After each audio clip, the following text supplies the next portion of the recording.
Komisioni Qendror i Zgjedhjeve ka mbyllur regjistrimin e diasporës shqiptare për zgjedhjet e 11 majit.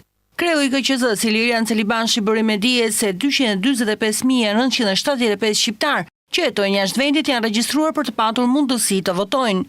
Celibanshi theksoi se për të refuzuarit pas datës 9 mars kanë 48 orë kohë për saktësimin e adresave. Në këtë periudhë nga 9 mars deri në 12 mars, vetëm ata të cilët janë të regjistruar kanë të drejtë të kërkojnë të bëjnë ndryshime që lidhen me adresën dhe vetëm me adresën. Kreu i KQZ-s bëri me dije dhe procesin e ankimimit për të gjithë të refuzuarit. Të gjithë ata të cilëve ju është refuzuar kërkesa nga Komisioni Qendror i Zgjedhjeve mund të ankojnë në gjykatën e rrethit gjyqësor Tiranë, jo më vonë se data 11 prill.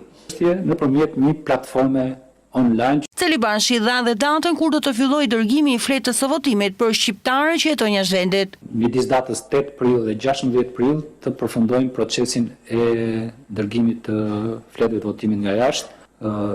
Do të përzgjedhë një prej operatorëve të njohur ndërkombëtar dhe do të kërkojmë për tyre që shërbimi i dërgimit dhe kthimit mbrapsht të fletës votimit jetë ekspres. Kostoja financiare për dërgimin dhe kthimin e fletës së votimit për emigrantët, tha Celibanshi, është përafërsisht 7.5 milion euro, ndërkohë që për zgjedhjet e 11 majit janë regjistruar 53 parti politike dhe 3 koalicione, ndërkohë që deri tani ka paraqitur listën shumë emërore vetëm Lëvizja Bashk.